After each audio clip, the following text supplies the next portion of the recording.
Hello বন্ধুরা, স্বাগতম আমার চ্যানেলে। আজকের এই গল্পটা শুধু শোনার জন্য নয়, এই গল্পটা মন ছুঁয়ে যাবে। চোখ ভিজবে নিশ্চিত। এক অহংকারী মেয়ে দিল্লির এক বিশাল কোম্পানির মালিকের একমাত্র কন্যা। বাবার টাকার গর্বে এসে সবাইকে অবহেলা করে, কিন্তু হঠাৎ বাবার হার্ট অ্যাটাক সব কিছু বদলে দেয়। মৃত্যুশয্যায় দাঁড়িয়ে তিনি শেষ ইচ্ছায় মেয়ের বিয়ে দেন এক সাধারণ ডেলিভারি ছেলের সাথে। বিয়ের পর সেই ছেলেকে ঘর জামাই বানিয়ে চরম অপমান করা হয়, অথচ সে মোটেও সাধারণ কেউ নয়। সে আবুধাবির সবচেয়ে বড় কোম্পানির মালিক। নিজের পরিচয় লুকিয়ে সব নীরবে সহ্য করছে। একদিন পার্টিতে অপমান চরমে পৌঁছায়, আর তখনই প্রকাশ পায় তার আসল পরিচয়। মুহূর্তেই বদলে যায় সব কিছু। কেন সে এতদিন নীরবে সহ্য করল? কেন নিজের পরিচয় লুকিয়ে রাখল? চলো এই ভালোবাসা, ক্ষমা আর মানবতার গল্পটা একসাথে দেখে নিই। কিন্তু তার আগে ভিডিওটা লাইক দাও আর চ্যানেলটা সাবস্ক্রাইব করে নাও। এবার শুরু হোক এই আবেগময় যাত্রা। দিল্লি একটা শহর নয়, এটা লক্ষ লক্ষ স্বপ্নের যুদ্ধক্ষেত্র। আকাশছোঁয়া ভবনগুলো মেঘকে স্পর্শ করে, আর তাদের ছায়ায় লুকিয়ে থাকে অগন্তি সংগ্রামের কাহিনী। কিন্তু এই শহরের একটা গোপন সত্য কেউ জানত না। শহরের সবচেয়ে উঁচু ভবন স্টার টাওয়ারের সবচেয়ে ওপরের তলায় একটা বিলাসবহুল কেবিন। কাঁচের দেয়ালের ওপারে পুরো দিল্লি যেন পিঁপড়ের মতো ছোট দেখায়। সেই চেয়ারে বসতেন মিস্টার খান, যার আসল নাম অর্জুন খান। একটা নাম যার একটা ইশারায় শেয়ার মার্কেট কাঁপে। কিন্তু অর্জুনের মনে কোনো অহংকার ছিল না। তিনি ধনের প্রদর্শন পছন্দ করতেন না। তার হৃদয়ে ছিল এক গভীর তৃষ্ণা, মানুষের আসল রূপ দেখার। তাই প্রায়ই তিনি নিজের পরিচয় লুকিয়ে সাধারণ মানুষের মাঝে মিশে যেতেন। আজও তিনি কোটি টাকার স্যুট খুলে একটা ফাটা টি শার্ট আর পুরনো জিন্স পরে নিয়েছেন। কাঁধে ভারী ব্যাগ, পুরনো বাইকে চড়ে বেরিয়ে পড়েছেন। যে বাইক দেখে কেউ কল্পনাও করতে পারবে না যে এর মালিক পুরো দিল্লি কিনে ফেলতে পারেন। অর্জুন আজ একটা গুরুত্বপূর্ণ পার্সেল নিয়ে সিংহ ইন্ডাস্ট্রিজে পৌঁছালেন। এই কোম্পানির মালিক বিজয় সিংহ, শহরের নামকরা ব্যবসায়ী। কিন্তু গত কয়েক মাস ধরে তার কোম্পানি ভয়ঙ্কর লোকসানে। অর্জুন রিসেপশন পেরিয়ে কনফারেন্স রুমের দিকে এগোলেন। দরজা একটু ফাঁক। ভিতরে বিজয় সিংহ বোর্ড মেম্বারদের সাথে উত্তেজিত আলোচনায়। মেজাজ তর্ক।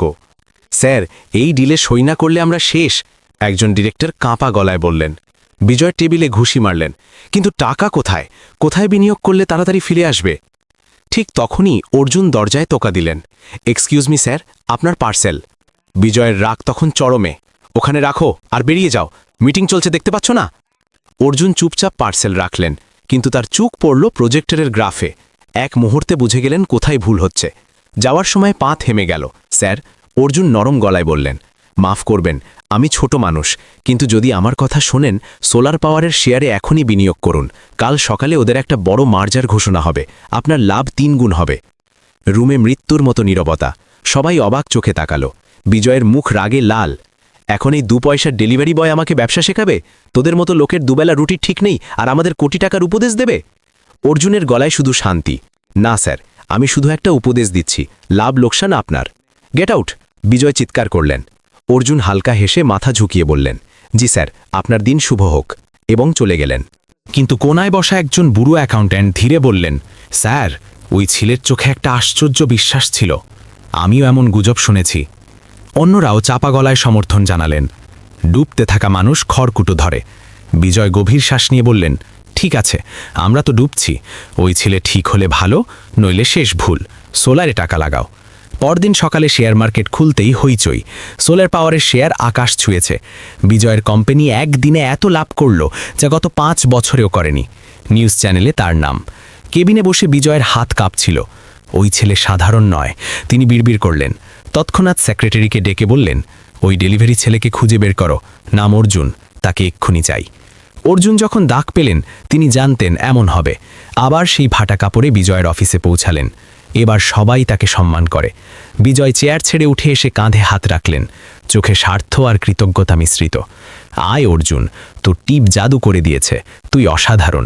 ডেলিভারি ছাড়, আমার কোম্পানিতে ম্যানেজার হয়ে যা। অর্জুন হাত জোর করে চোখ নামিয়ে বললেন, মাফ করবেন স্যার, আমি গরিব মানুষ। এই বড় অফিস, এসি রুম আমার হয় না। আমি পরিশ্রমের রুটি খেয়ে খুশি। বিজয় অবাক, কিন্তু তার আগেই অর্জুন চলে গেলেন। তার মনে একটা খেলা চলছে, টাকা ছাড়া মানুষকে কতটা সম্মান দেয়া হয় তা দেখতে চান। কয়েকদিন পর ভাগ্য পাল্টে গেল। বিজয় সিংহ অফিসে হঠাৎ হৃদরোগে আক্রান্ত। মেট্রো হাসপাতালের আইসিইউতে জীবন মৃত্যুর লড়াই। ডাক্তাররা আশা ছেড়ে দিয়েছিলেন। জ্ঞান ফিরতেই বিজয় অর্জুনকে মনে করলেন। তার চোখে জল। খবর পেয়ে অর্জুন ছুটে এলেন। বিজয় অক্সিজেন মাস্কের পিছনে কাঁপা হাতে অর্জুনের হাত ধরলেন। অর্জুন, আমার সময় কম, কিন্তু আমার একটা চিন্তা। আমার মেয়ে প্রিয়া, ও জেদি, নাদান, দুনিয়ার আসল রূপ কখনো দেখেনি। আমার পরে ও সব নষ্ট করে ফেলবে বা কেউ ওকে ঠকিয়ে নেবে। তোমার উপর ভরসা অর্জুন, তুমি সৎ, বুদ্ধিমান। তুমি কি আমার মেয়ের হাত ধরবে? অর্জুন স্তম্ভিত। স্যার, আমি একটা ডেলিভারি বয়, ও ধনী মেয়ে। বিজয়ের চোখে জলের ধারা। এটা আমার শেষ ইচ্ছা। আমার সব সম্পত্তি, কোম্পানি, মেয়ে সব তোমার ভরসায় রাখতে চাই। না করলে আমি শান্তিতে মরতে পারবো না। এক মরা বাবার খাতিরে। প্রিয়া কাঁদছিল, কিন্তু রাগে ফেটে পড়ল। ড্যাড, আপনি পাগল হয়ে গেছেন? এই ভিখারির সাথে বিয়ে? বিজয় শেষ শক্তিতে ধমকালেন। চুপ প্রিয়া, তুই জানিস না একে। এই হীরা তোকে বাঁচাবে। পরিস্থিতি এমন দাঁড়ালো যে অর্জুনকে এক মরা মানুষের জেদের কাছে হার মানতে হলো। হাসপাতালের সেই ঘরে সাক্ষীদের সামনে অর্জুন আর প্রিয়ার বিয়ে হয়ে গেল। প্রিয়ার চোখে শুধু ঘৃণা, অর্জুনের চোখে গভীর নীরবতা আর করুণা। অলৌকিকভাবে বিজয়ের অবস্থার উন্নতি হলো, কিন্তু বিয়ে তো হয়েই গেছে। অর্জুন ঘর জামাই হয়ে সিংহভিলায় এলেন। এখান থেকে শুরু হলো তার জীবনের সবচেয়ে কষ্টের অধ্যায়, যা নরককেও হার মানায়। পরদিন সকালে অর্জুনের মুখে জলের ঝাপটা, প্রিয়া জগ হাতে, চোখে আগুন। উঠ মুফতখোর, এটা আমার বাড়ি, ধর্মশালা নয়। থাকতে হলে চাকরের মতো থাকবি। ড্যাড বিয়ে করিয়েছে, কিন্তু আমি তোকে কখনো স্বামী মানব না। তুই আমার কাছে একটা লিগ্যাল ভুল মাত্র। অর্জুন জল মুছে শান্ত গলায় বললেন, গুড মর্নিং প্রিয়া। প্রিয়া ঝাঁঝু ধরিয়ে দিল। আজ থেকে বাড়ির সব কাজ তোর। একটা ভুল হলে রাতের খাবার নয়। প্রিয়ার মা লীলা সোফায় বসে তাচ্ছিল্য করে বললেন, হায় রাম, আমার কপাল। ভেবেছিলাম রাজকুমার জামাই আসবে, এলো রাস্তার ফকির।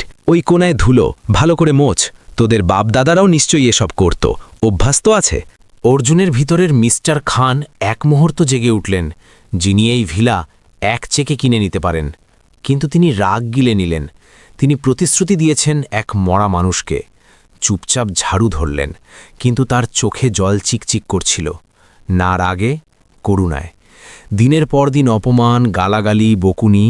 বিজয় বিছানায়, কিন্তু প্রিয়া আর লীলা পুরো সুযোগ নিচ্ছেন।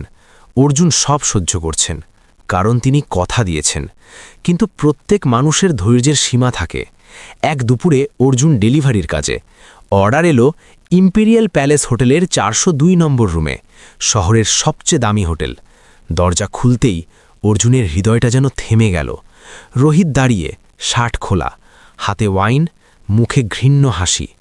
পিছনে বেডে প্রিয়া, ছোট গাউন, চুল এলোমেলো। রোহিত হো হো করে হাসল।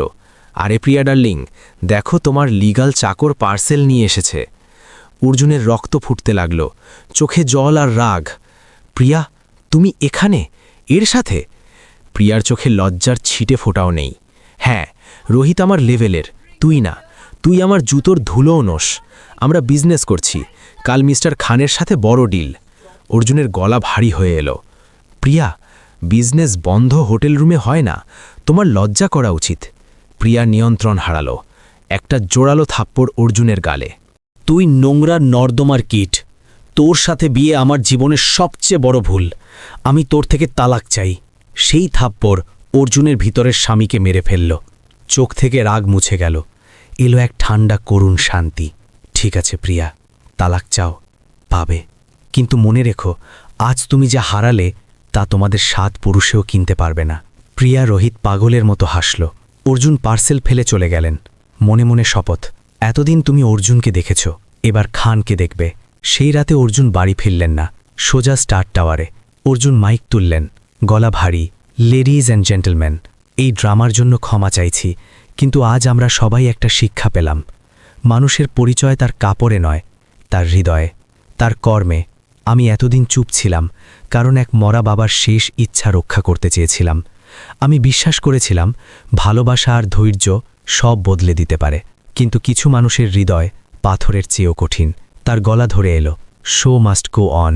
সবাই দাঁড়িয়ে তালি বাজালো, কারো কারো চোখে জল, কারণ তারা বুঝলেন এটা শুধু প্রতিশোধের গল্প নয়, এটা একটা গভীর ভালোবাসা, ক্ষমা আর মানবতার গল্প, যেখানে একজন মানুষ সব ক্ষমতা থাকা সত্ত্বেও নীরবে কষ্ট সহ্য করেছেন, শুধু একটা প্রতিশ্রুতি আর একটা আশার জন্য। বন্ধুরা, গল্পটা কেমন লাগলো কমেন্টে জানাও। এই গল্প থেকে আমরা শিখলাম, মানুষকে কখনো তার চেহারা বা কাপড় দেখে বিচার করো না। লাইক করো, শেয়ার করো, সাবস্ক্রাইব করো এবং বেল আইকন প্রেস করো, যাতে পরের গল্প মিস না হয়। দেখা হবে পরের ভিডিওতে। Bye bye.